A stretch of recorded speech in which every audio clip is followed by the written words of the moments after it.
Tällä videolla havainnollistetaan analyyttisesti määriteltyjä lukujonoja käyttäen GeoGebran erityisesti lukujonoja varten kehitettyä jono-komentoa. Ei siis enää laskentataulukkoa, vaan jono-komentoa. Ja ensimmäisenä tehdään sellaisia pikkumuutoksia, että otetaan syöttökenttä näytä valikosta esille. Noin. Täällä näkyy syöttökenttä. Sinne voidaan syöttää tämä komento. Laitetaan laskentataulukko pois. Ja laitetaan vielä tämmöinen kuin algebra näytä valikosta algebra esille. Ja nyt kirjoitetaan tähän jono. Ja sen jälkeen, nyt tämä ei näy kyllä tässä, mutta tämä on harjoittelua. Pitääpä laittaa se suuremmalle ensi kerralla.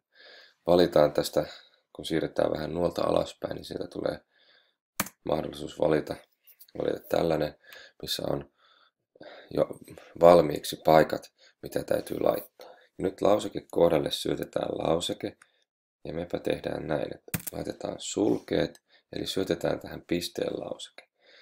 Pisteen x-koordinaatiksi valitaan n, pilkku, ja sitten syötetään y-koordinaatti, ja y-koordinaatiksi valitaan tämän lukujonon a:n lauseke, eli 2 miinus n. Maalataanpa vielä tämä.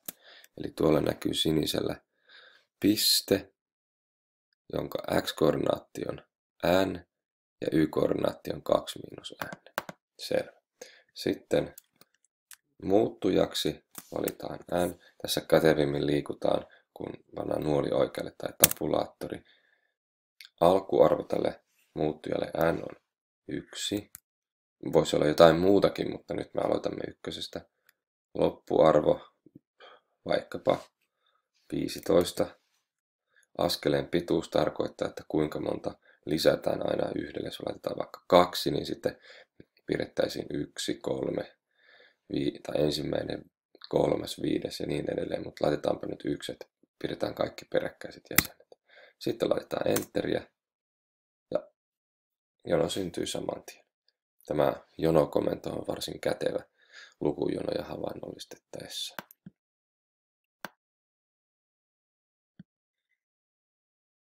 Nyt voidaan hieman pienentää x-akselia, että saadaan tätä näkyviin tätä meidän lukua. Ja venytetään y-akseli. Tämä vähän vääristää kyllä tätä meidän näkymää, että nyt tämä ei ole vähän jyrkempi. Ja tästä havainnollisten pohjalta voi tehdä päätelmiä, näyttäisi kovasti laskevalta. Havainnollistetaanpa samalla vauhdilla toista. Nyt tässä syöttökentässä on tällainen hyvä valinta, että jos me tosiaan tehdään tämä, kirjoitetaan se alkuarvo, niin me saadaan aina tämä alku tähän näkyville. Tästä on hyvä jatkaa syöttämistä. Tehdäänpä se b, eli sulkeet taas. Voidaan käyttää samaa n, pilkku, eli nyt oli x-koordinaatti, sitten y-koordinaatiksi 2 kertaa, sulkeet on tärkeä, miinus 1,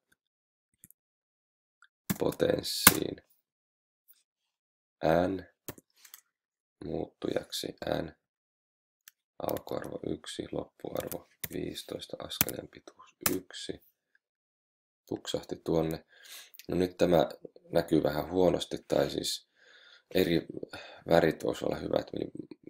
Nyt tämä algebra-ikkuna, jonka avasin aluksi, on tärkeä. Nyt mennään tuon algebra-ikkunan päälle, hiiren oikealla näppäimellä ominaisuudet, ja valitaan täältä väri. Tällä samalla tavalla voidaan vaihtaa kaikkien objektien värejä ja muitakin ominaisuuksia. Täältä löytyy lisää, niitä kannattaa kokeilla.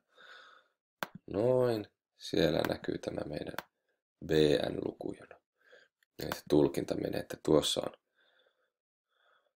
on se N, eli tehdäänpä nyt semmoinen homma. Mennään tuonne piirtoaluepuolelle ja pannaan akselit 1:1. No.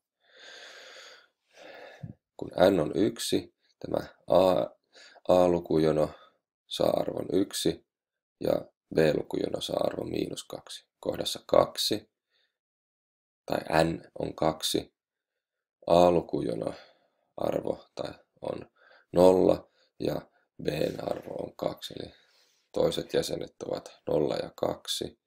Sitten jatkuu kolmannet jäsenet, neljännet jäsenet, viidennet jäsenet, kuudennet jäsenet. Tällä tavalla voi päätellä, että miten tämä käyttäytyy. Ainakaan tämä B ei näyttäisi olevan kasvava, koska toinen jäsen on ensimmäistä suurempi, mutta sitten kolmas jäsen on taas toista pienempi. Että ei tässä nyt kasvamista. A-lukujonolla näyttäisi jotain tapahtuvan samalla tavalla, että uusi jäsen näyttäisi olevan aina edellistä pienempi. Sitten meillä on vielä tämä kolmas.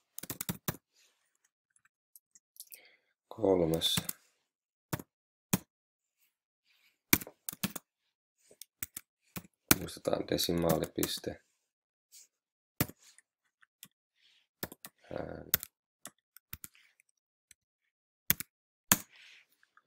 Ja tehdään tällekin saman tien muutoksia. Ominaisuudet tehdään siitä vaikkapa sininen. Nyt meillä on vihreä, vaaleanpunainen ja sininen.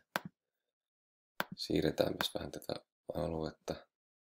Nyt siellä näyttää jotain tapahtua. Nyt, jos nämä muut häiritsevät, täällä on jo aika monta, niin voidaan tuosta klikata pois näkyvistä nämä. Ja nyt siellä on vaan tämä lukujono. Jos halutaan vielä vähän